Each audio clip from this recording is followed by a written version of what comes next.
Assalamualaikum warahmatullahi wabarakatuh.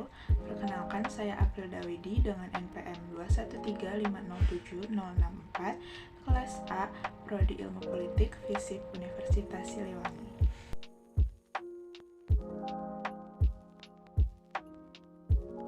Dalam beberapa tahun terakhir, fenomena cybercrime semakin marak terjadi. Salah satu penyebab utamanya adalah kehadiran internet yang semakin memudahkan para penggunanya untuk mengakses berbagai macam informasi. Kemudahan tersebut cenderung dimanfaatkan oleh oknum-oknum tidak bertanggung jawab untuk melakukan kejahatan dengan motif-motif tertentu. Dalam buku pengantar teknologi informasi karya Dasril Aldo dan kawan-kawan, cybercrime didefinisikan sebagai kejahatan yang ditimbulkan karena pemanfaatan teknologi internet. Sementara dalam Ensiklopedia Britania, cybercrime merupakan penggunaan komputer sebagai alat untuk meraih tujuan ilegal, seperti penipuan, perdagangan konten pornografi anak, pencurian identitas, hingga pelanggaran privasi. Berdasarkan dua definisi tersebut, dapat disimpulkan bahwa perbedaan antara cybercrime atau kejahatan cyber dengan kejahatan konvensional terletak pada peran teknologi yang digunakan oleh para pelakunya. Indonesia maupun Korea Selatan sebagai negara pun tidak luput dari aksi kejahatan cyber. Kedua negara tersebut sama-sama pernah menjadi korban dari aksi hacker yang berusaha untuk meretas data-data milik lembaga negara.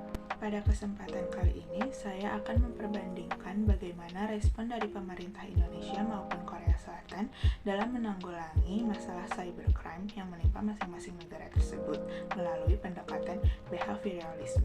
Pada pertengahan tahun 2021 lalu, lembaga think tank nuklir yang dikelola oleh Korea Selatan diretas oleh sekelompok hacker asal Korea Utara bernama Kim Soo-ki. Ha Tae-keun, seorang anggota Komite Intelijen Korea Selatan sekaligus oposisi dari pemerintah Korea Selatan, mengatakan bahwa sebanyak 13 IP address yang tidak sah terdeteksi mengakses intranet milik KRI pada tanggal 14 Mei 2021 lalu. Dari 13 IP address tersebut, Ha Tae-keun mengatakan bahwa salah satunya berhasil terlacak dan bermuara pada kelompok Kim Soo-ki yang berada di Korea Utara.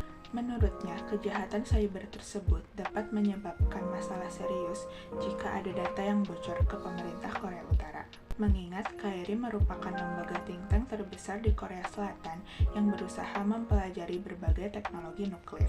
Pak Song-su selaku peneliti utama keamanan cyber untuk tim riset dan analisis global di Kaspersky mengungkapkan bahwa pihaknya telah membuka kedok atau motif kejahatan yang dilakukan oleh kelompok peretas Kim Soo-ki.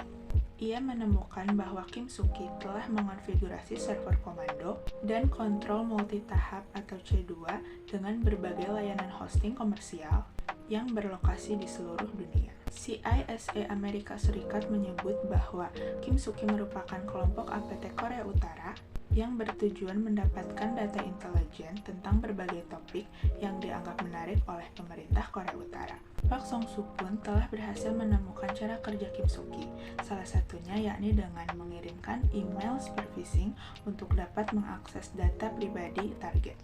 Ia menjelaskan bahwa Kim Soo-ki terus berusaha untuk mengembangkan skema infeksi malware dan mengadopsi teknik baru untuk menghalangi analisis. Oleh sebab itu, Pak Song-su berusaha menganalisis server penyerang dan malware dari sisi korban, agar dapat memahami bagaimana pelaku kejahatan ini mengoperasikan infrastruktur dan juga jenis teknik yang mereka gunakan. Sementara di Indonesia, pada kuartal ketiga tahun 2022, terjadi aksi serupa yang dilakukan oleh seorang hacker bernama Bjorka. Hacker yang diduga berasal dari Polandia ini melancarkan aksinya dengan mengunggah data hasil dari registrasi SIM card hingga surat-surat untuk presiden. Uniknya, alih-alih dikecam oleh warganet, Bjorka justru dielulukan oleh warganet Indonesia karena dianggap telah membuktikan lemahnya perlindungan data di Indonesia. Sejalan dengan tanggapan yang diberikan oleh warganet Indonesia, Bjorka pun menjelaskan bahwa tujuannya untuk melancarkan aksi cybercrime ini adalah menegaskan lembaga pemerintah Indonesia akan tetap bobrok apabila dipimpin oleh orang-orang yang bukan ahlinya. Berbeda dengan pemerintah Korea Selatan yang berusaha dengan sungguh-sungguh untuk menangani masalah kejahatan cyber, respon yang diberikan pemerintah Indonesia justru membuat masyarakat Indonesia geram. Pasalnya, Menkominfo Johnny G. Plate memberikan pengakuan bahwa mengenai kebocoran data SIM card bukanlah hal yang menjadi tanggung jawab kementeriannya. Ia menegaskan bahwa serangan cyber atas ruang digital merupakan domain teknis BSSN. Menyanggah pernyataan yang dilontarkan Plate, pihak BSSN justru menegaskan bahwa keamanan cyber merupakan tanggung jawab bersama, mulai dari pemangku kebijakan, akademisi, hingga masyarakat itu sendiri. Di samping ketegangan yang terjadi antara Plate dengan BSSN, Dirjen Aplikasi Informatika Kominfo Samuel Abrijani meminta para hacker untuk tidak melakukan penyerangan. Sontak saja respon Samuel tersebut dianggap konyol oleh masyarakat Indonesia. BIN sendiri menganggap bahwa surat-surat presiden yang diklaim Bjorka merupakan surat-surat palsu karena surat-surat orisinal telah melalui proses enskripsi. Hal tersebut diungkapkan oleh Wawan Purwanto selaku Deputi 7 sekaligus juru bicara BIN bahwa pihaknya telah melakukan pengecekan dan verifikasi yang berdasarkan hasil pengecekan dan verifikasi tersebut, surat-surat presiden tidak ada yang bocor. Sebelumnya, pada bulan Mei 2022 lalu, Kemenkominfo telah melaksanakan rangkaian pertemuan Digital Economy Working Group pada presidensi G20 Indonesia 2022. Salah satu isu prioritas yang dibahas adalah mengenai cross-border data flow and free flow with trust. Dalam Kongres WEF, delegasi Indonesia juga membahas mengenai update teknologi dalam rangka mencegah cybercrime. Plate memaparkan bahwa Indonesia memerlukan cyber security untuk menjaga ruang digital agar tetap bersih, baik itu dari illegal fintech, kebocoran data, hingga hoax.